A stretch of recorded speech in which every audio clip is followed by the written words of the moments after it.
प्यारे बहनों और भाइयों, मेरा नमस्कार स्वीकार हो। देखिए, आज का हमारा जो विषय है वो ये रहेगा कि ब्रह्म जो होता है वो प्रलय काल में किस स्थिति में रहता है। तो देखिए, आज का जो विषय है वो हमारा यही है कि जो ब्रह्म है वो शक्ति के रूप में विद्वान रहता है प्रलय काल में।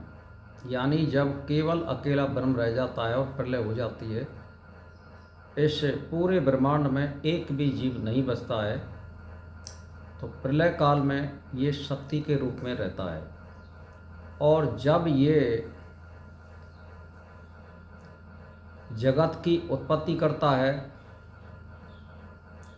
तो जड़ और चेतन के रूप में ये विद्यमान रहता है, जो वर्तमान में चल रहा है।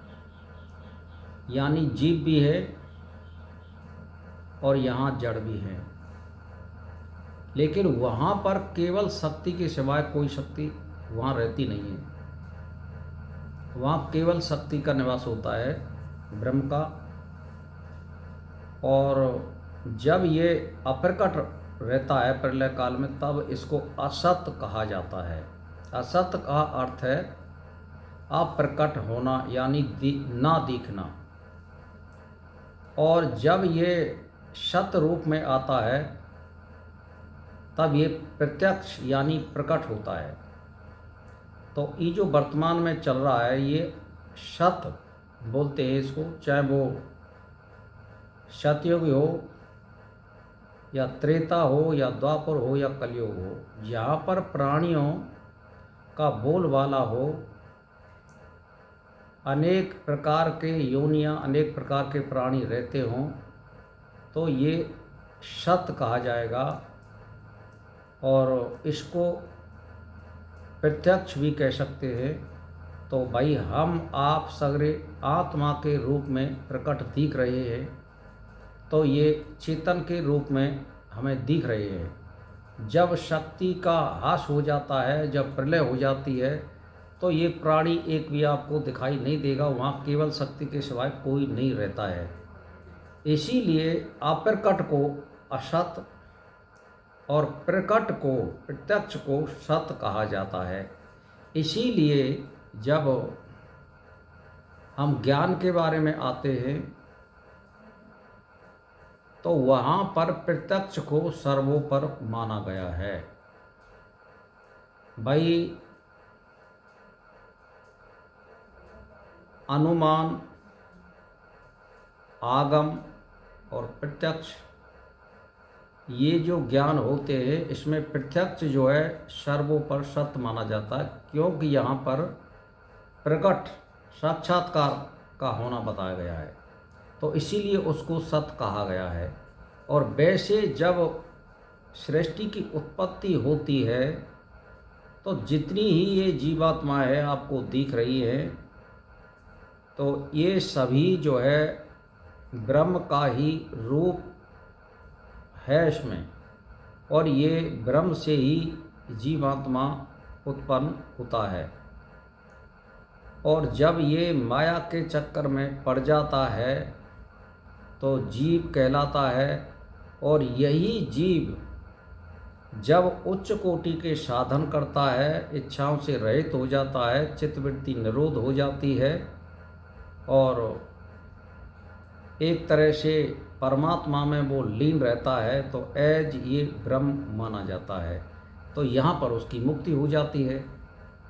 तो यहाँ पर जब मुक्ति हो जाती है तो उसका नाम मिट जाता है। जैसे समुद्र में नदियाँ जब मिल जाती हैं तो उसका नाम मिट जाता है, ऐसे ही जब ब्रह्म में मुक्ति हो जाती है, जब वो ब्रह्म को प्राप्त कर लेता है तो वहाँ उसका नाम मिट जाता है। तो मुक्ति भी कईयों प्रकार की होती है, जिसमें सर्वोपर जो मुक्ति है वो जी कहने का मेरा मतलब ये है कि इस पृथ्वी पर ही जीते जी वो है ब्रह्म को प्राप्त कर लेता है। मृत्यु का मतलब केवल गुब्बारा फूट जाना है और वो यहीं पर आत्मा विलीन हो जाती है, और यहाँ पर उसको कोई यात्रा नहीं करनी पड़ती है। तो वो ब्रह्म में ही मिल जाता है। और जो आत्मा ब्रह्मलोक में जाती हैं या लोकांतरों की यात्रा करती हैं, उनकी प्रक्रिया दूसरी है। वो फिर एंड में जा कर के अपना भोग लेता हुआ या जो कुछ उसकी इच्छा है उसका पूर्ति करता हुआ सूक्ष्म रूप के द्वारा, तो वो एंड में जा कर के मुक्ति प्राप्त करता है। और जब मुक्ति होती है उससे पहले वो सूक्ष्म शरीर को छोड़ देता है। ये इस प्रकार की प्रक्रिया होती है। तो सत्य और असत को समझिए और प्रलय काल और उत्पत्ति काल में समझिए कि एक ही पदार्थ है, वो अनेक रूपों में दिख रहा है। वो प्रलय में केवल शक्तिमान के रूप में रहता है, कोई नहीं होता है सिवाय इकला होता है। और जगत जब उत्पन्न होता है तो वो अनेक रूप में प्रकट होता है। इसको हम सत्य कह सकते हैं, प्रत्यक्ष कह सकते हैं। तो इसमें यही भेद है। आज का जो हमारा विषय था वो यही था कि भाई प्रलय काल में ब्रह्म जो है किस प्रकार रहता है, तो वो आपको मैंने रहस्य बता दिया है। और ये बिल्कुल इसमें कोई शंका भी नहीं है। तो भाई और बहनों, ज्ञान प्राप्त करिए, दिमाग को बढ़ाइए, सोचने की शक्ति को बढ़ाइए और जड़ात्मक कोई कार्य मत करिए। भीड़ को मत देखिए। भीड़ तो एक तरह की मैं आपको बता दूं इसी संसार में और अभी इसी काल में कि जो अनाप शनाप बकते हैं वहाँ पर भीड़ होती है। और ये संसार का मतलब होता है जहाँ माया, झूठ और फरेब होती है, भीड़ वहीं होती है। तो ये जो मैं बता रहा हूँ आपको, ये वेदांत का मार्ग है, वेद का मार्ग पे इस पर करोड़ों में से एक आध चलने वाला होता है। क्योंकि यहाँ पर भोग नहीं है, लगाम लगाए जाते हैं, खाने पर भी, व्यसनों पर भी और रहन सहन पर भी।